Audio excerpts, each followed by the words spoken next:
Welcome to Life Stories, where the people you love most might be the ones hiding the darkest truths.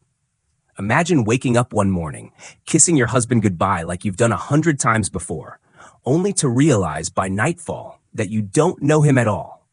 Not really.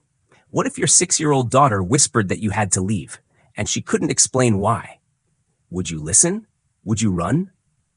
This is a story about a mother, a lie that unraveled everything, and a single forgotten detail that triggered a chain of betrayals she never saw coming. Stay with us, because what begins as a normal family morning quickly spirals into a heart-pounding chase for truth, survival, and a love that may never have been real. Let's begin. The digital clock read 4:17 a.m. when Ethan kissed Emily goodbye. She didn't stir, though she was awake, had been for over an hour, her body curled beneath the comforter, breath steady with feigned sleep. She'd mastered this stillness after 7 years of marriage, through countless business trips and countless departures like this one. This morning, it was Seattle, another logistics conference, another week of solo parenting. She waited until she heard the quiet click of the bedroom door, then opened her eyes to catch the flare of headlights washing across their bedroom wall. The house on Sycamore Lane stood in curated silence. Brushed steel appliances gleamed in the kitchen, a faint lemon scent lingered from last night's cleaning spray, and the faint hum of the fridge was the only sound beneath the early light.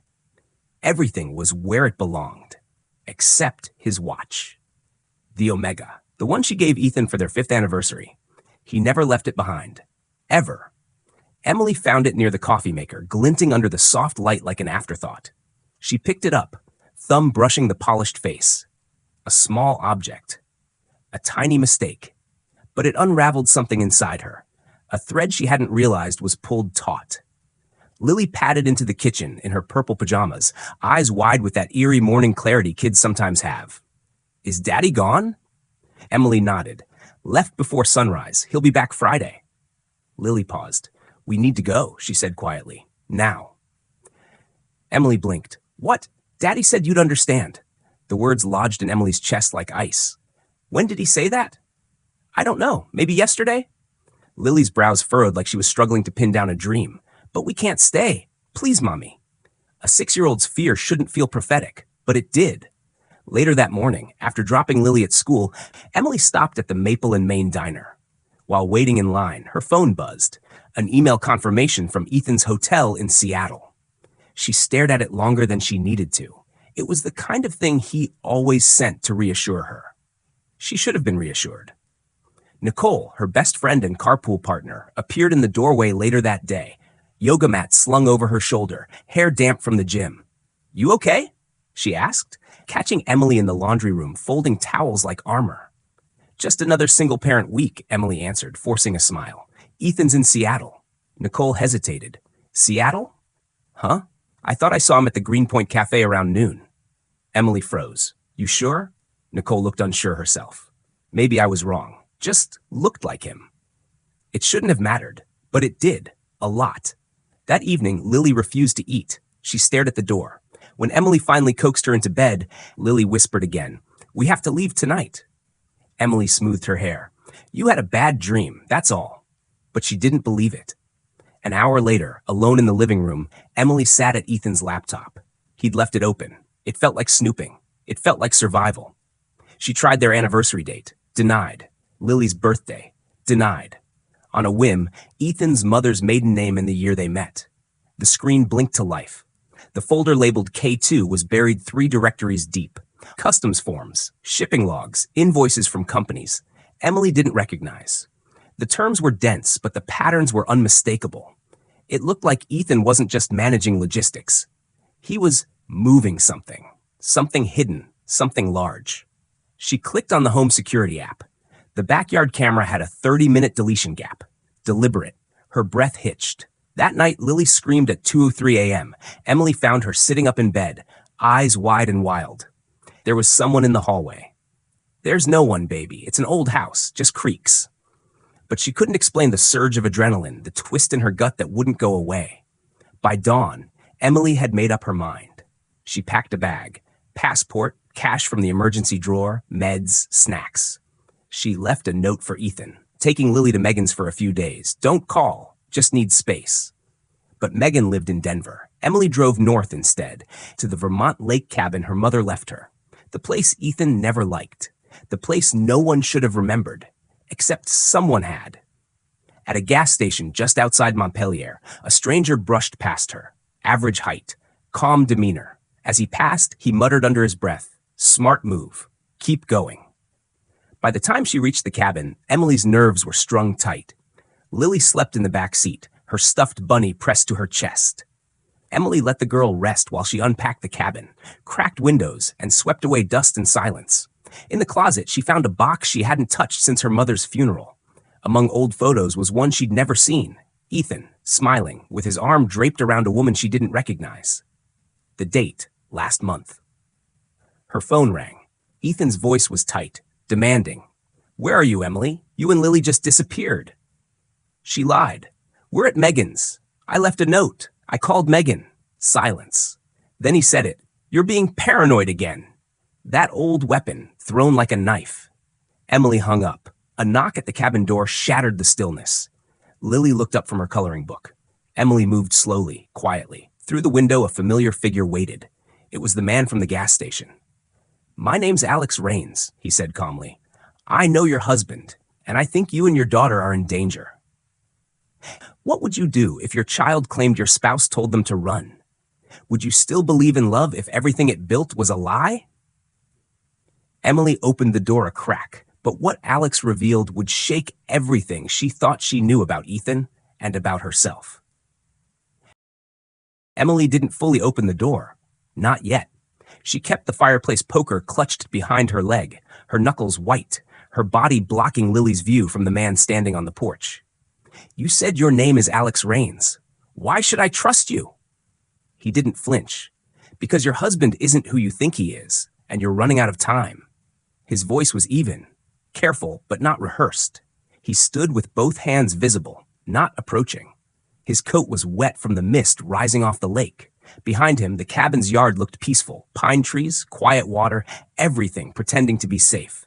But Emily's pulse told a different story. She stepped outside, keeping the door ajar behind her.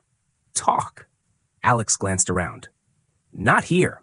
Inside. It's not safe out in the open." "No one comes here," Emily said sharply. "This place isn't even on GPS." Alex hesitated, then met her eyes. "Ethan told me about this place. Said it was your escape hatch. If he could find you, others can too." That pierced deeper than she let show. She motioned him inside. Lily was in the back bedroom, watching a cartoon on low volume, the stuffed rabbit held in one hand. Emily ushered Alex into the kitchen and gestured to the chair furthest from the hallway. She didn't sit. "You have 5 minutes." Alex leaned forward, clasping his hands together. "Your husband works for a logistics firm, yes. That's true. What isn't true is what they ship. For 3 years, he's been moving high-end counterfeit goods, handbags, watches, electronics, hidden inside diplomatic shipments.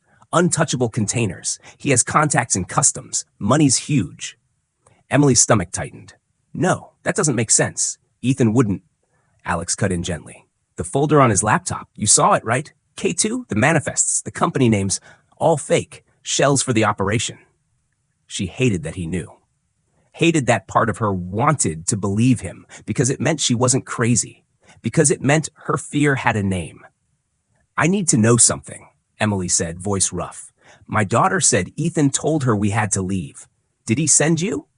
Alex shook his head. "No, I haven't spoken to him in months, not since I walked away from the job, but I know how this works. When things get too hot, the cleanup starts. And you, Emily, you're the liability now." "What do you mean, cleanup?" "I mean there's a missing accountant named Brandon Miles who handled books for these shell companies, and the last person he was seen with was your husband." Emily sat down. Her legs had given her no choice. She stared at a scratch on the kitchen table, one Lily had made with a plastic fork last summer, and tried to breathe past the sensation that the room was shrinking. "Ethan would never hurt someone." "Maybe not," Alex said. "Or maybe he did it to protect you.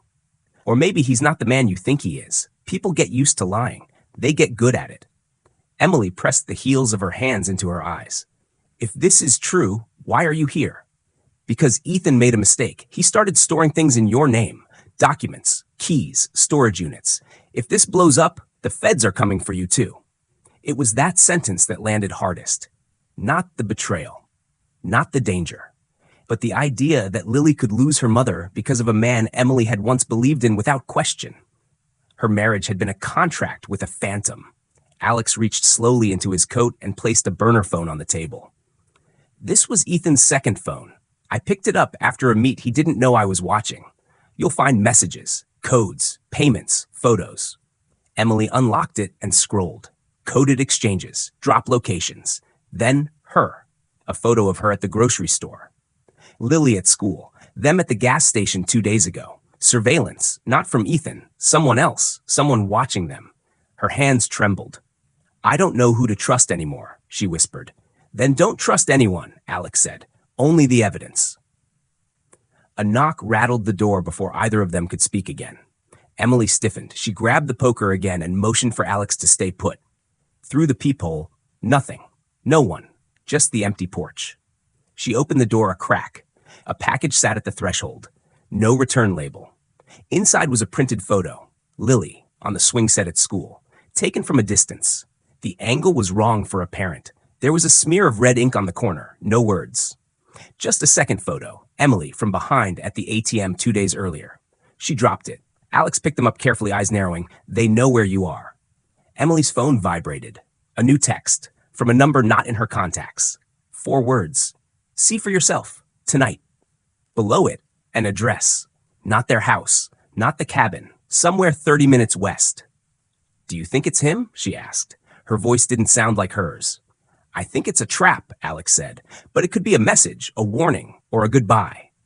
He looked at her. Expression unwritable. Or it could be your last mistake. Emily turned away from him and looked down the hallway, where Lily had curled up on the couch, drifting off. Her daughter, who only wanted safety, who had begged her to run. She knew one thing now. Whatever Ethan was running from, it had finally caught up to them. What would you do if your child's life depended on trusting a stranger over the person you once loved most? And what if the truth wasn't about guilt or innocence, but about who gets to write the ending first? Emily had a choice to make, and someone was watching her make it. Emily didn't sleep that night. She sat in the corner armchair of the cabin's bedroom, legs tucked beneath her, clutching Ethan's forgotten watch in her fist like it could rewind time. Lily slept beside her, one small hand resting against Emily's thigh, as if even in dreams, she needed to be anchored. Outside, the wind hissed through pine trees. In the distance, an owl called. Then silence, thick and listening. At 5:08 a.m., she made her decision. By 6 a.m., they were packed. She woke Lily gently, dressed her quickly, and tucked the rabbit into her backpack. Alex didn't ask questions when Emily said they were going to the address. He just drove, scanning the rearview mirror every 30 seconds. Neither of them spoke much. What could they say? Everything had already unraveled. All that remained was the thread they hadn't yet pulled. The truth. The address led them to a rural storage facility off Route 202. Gray buildings lined up like coffins, each with a number. The gravel lot was empty. Emily's heart beat like thunder as Alex punched in the gate code Ethan had sent. Unit 17 was at the far end. She approached alone, key in hand, flashlight tucked into her coat. Inside, she found stacks of boxes, a metal cabinet, and a heavy safe slightly ajar. Documents, photos, a burner laptop with folders labeled Insurance, Brandon, Kane.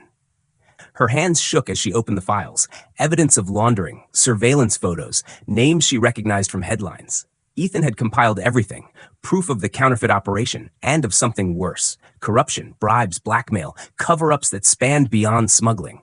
But it wasn't what she saw that stopped her. It was what she didn't. No fake passports, no money, no escape plan for 3, only 2. A pit opened inside her. Ethan hadn't meant for her to run with Lily. He had meant for them to disappear without her. Behind her, the unit's metal door creaked.